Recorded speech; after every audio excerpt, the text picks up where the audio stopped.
بینەرانی تلویزیۆنی کۆمەڵە لەگەڵتانی بۆ گەشتی هەواڵەکانی ڕۆژی هەینی ئێستاش سەردێڕی گرنگترین هەواڵەکان.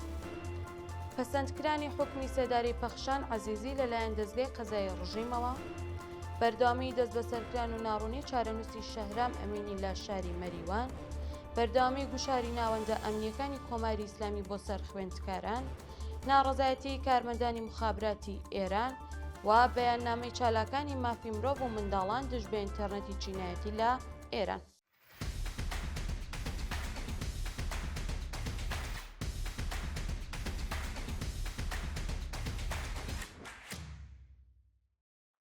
درێژەی هەواڵەکان.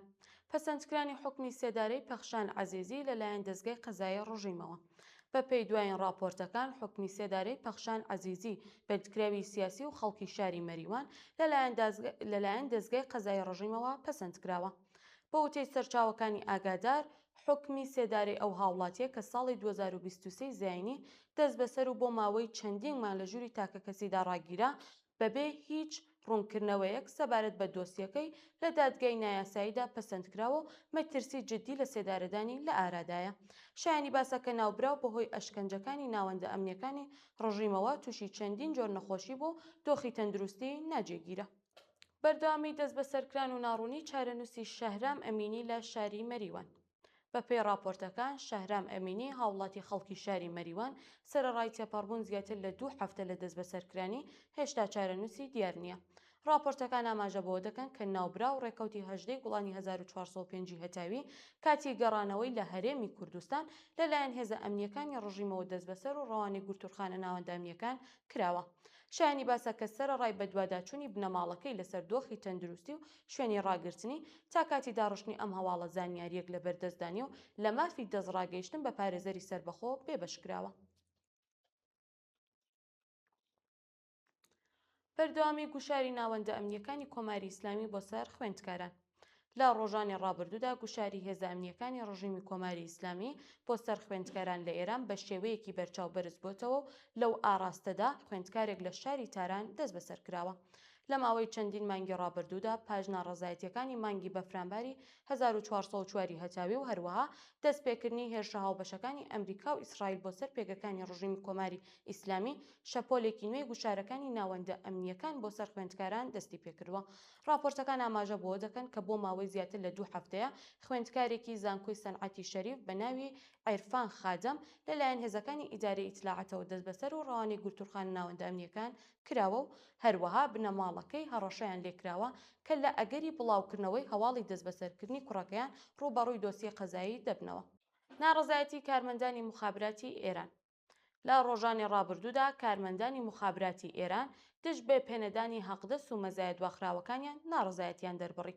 کارمەندانی ناڕازی ئاماژە بەوە دەکەن کە بۆ ماوەی زیاتر لە 4 ساڵە لەلایەن پرسە پەیوەندیدارەکانەوە مەزایەکانیان و لە هەمان کاتدا لە سەرەتای ساڵی نوێ و تاکو ئێستا حەقدەستەکانیان پێنەدراوە. لە درێژەی ناڕەزایەتیەکاندا کارمەندان خوازیاری بایەغنەدانی ڕژیمی کۆماری ئیسلامی بە ژیان و مەعیشەتیان و هەروەها کۆتایی هاتنی گوشارە ناوەندە ئەمنیەکان بۆ سەر کارمەندانی ناڕازی بوون. بەیاننامەی چالاکانی مافی مرۆڤ و منداڵان دژ بە ئینتەرنێتی چینایەتی لە ئێران. ڕۆژی ڕابردوو کۆمەڵێک لە ڕێکخراوەکانی مافی مرۆڤ و منداڵان بە بڵاوکردنەوەی بەیاننامەیەک دژ بە ئینتەرنێتی چینایەتی لە ئێران ناڕەزایەتیان دەربڕی. لە بەیاننامەکەدا ئاماژە بەوە کراوە کە ئینتەرنێتی چینایەتی لە ئێران بە شێوەیەکی ڕاستەوخۆ کاریگەری لەسەر پەروەردەی منداڵ و مێرمنداڵ لە ئێران دادەنێت و پێویستە هەموو هاوڵاتیان بە شێوەیەکی یەکسان چێژ لە ئینتەرنێتی نێودەوڵەتی وەربگرن. لە درێژەی بەیاننامەکەدا جەخت لەسەر ئەوە کراوەتەوە کە لە سەرووی بوونی نرخی ئینتەرنێت لە ئێران بۆتە هۆی واسێنانی ژمارەیەکی زۆر لە قوتابیان لە خوێندن و پێویستە کۆتایی بەم سیاسەتە بهێنرێت. هەڕەشەی توێی سوپای پاسدارانی ڕژیم لەسەر گەرۆی هۆرمۆز. ڕۆژی پێنجشەمە 30 گوڵانی 1405 هەتاوی دەستەی ئێرانی بەڕێوەبەری گەروی هۆرمۆز بە بڵاوکردنەوەی نەخشەیەک مەودای تێپەڕبوونی کەشتیەکان لە گەروی هۆرمۆز نیشانداوە. بە گوێرەی نەخشەکە مەودای چاودێرەکە هێڵی نێوان کۆتایی دوورگەی قیشم لە ئێران و ئۆمقیوم لە ئیمارات، هەروەها نێوان چیای مبارەکە لە ئێران و باشووری فۆجیەرە لە ئیمارات دەگرێتەوە. هاوکات ڕوتێرز ئاشکرای کردووە کە سوپای پاسداران مەرجینوێی بۆ ئەو کەشتیانە داناوە کە دەیانەوێت لە گەروی هۆرمۆز تێپەڕبن کە بریتین لە پێشکەشکردنی بەڵگەنامە بۆ سەلماندنی ئەوەی کە کەشتیەکان پەیوەندیان بە ئەمریکا و ئیسرائیلەوە نییە. چاوەڕوانکردن بۆ ماوەی هەفتەیەک بۆ وەرگرتنی وەڵامە داواکاریەکان لەگەڵ پێدانی باجێک کە هەندێکیان لە $150,000 تێدەپەڕێت. هەروەها ڕایان گەیاندووە لە میکانیزمە نوێیەکەدا گرنگی دراوە بەو کەشتیانەی پەیوەندیان بە ڕووسیا و چینەوە هەیە و هاوکات ئەو وڵاتانەی دەیانەوێت کەشتیەکانیان تێپەڕ ببێت پەیوەندی بە وەزیری دەرەوەی ئێرانەوە بکەن. چاوپێکەوتنی وەزیری دەرەوەی پاکستان لەگەڵ عەباسی عێراقچی لە تاران. ڕۆژی ڕابردوو موحسێن نەقەوی وەزیری دەرەوەی پاکستان بۆ دووهەمین جار بەردەوام لەگەڵ عەباسی عێراقچی کۆبوونەوە. بەپێی راپۆرتەکان نەقەوی ئاماژەی بەوە کردووە کە بە مەبەستی چارەسەرکردنی کێشەکانی نێوان ڕژیمی کۆماری ئیسلامی و ئەمریکا و پرسی ڕێگنەکەوتنیان سەفەری کردووە بۆ ئێران. هەروەها بەپێی هەواڵی گەیشتووە عاسم مونیر فەرماندەی گشتی ئەرتشی پاکستان بڕیارە لە ڕۆژانی داهاتوودا پەیوەست بە کۆبوونەوەکان لە ئێران ببێت. ئەمە لە کاتێکدایە کە ڕۆژ بە ڕۆژ گرژی و ئاڵۆزیەکانی ناوچەکە و بە تایبەت لە گەروی هۆرمۆز بەرزتر دەبێتەوە، ئەمەش گەیشتنە بە ڕێکەوتنێکی هەمیشەیی لە نێوان ڕژیمی کۆماری ئیسلامی و ئەمریکای دواخستووە. دوایین هەواڵ درێژەی هێرشەکانی ئەرتشی ئیسرائیل بۆ سەر باشووری لوبنان. ڕۆژی ڕابردوو هاوکات لەگەڵ بەرزبوونەوەی ئاڵۆزیەکان لە باشووری لوبنان چەندین پێگەی حیزبوڵڵا لەلایەن ئەرتشی ئیسرائیلەوە هێرش کراوەتە سەری.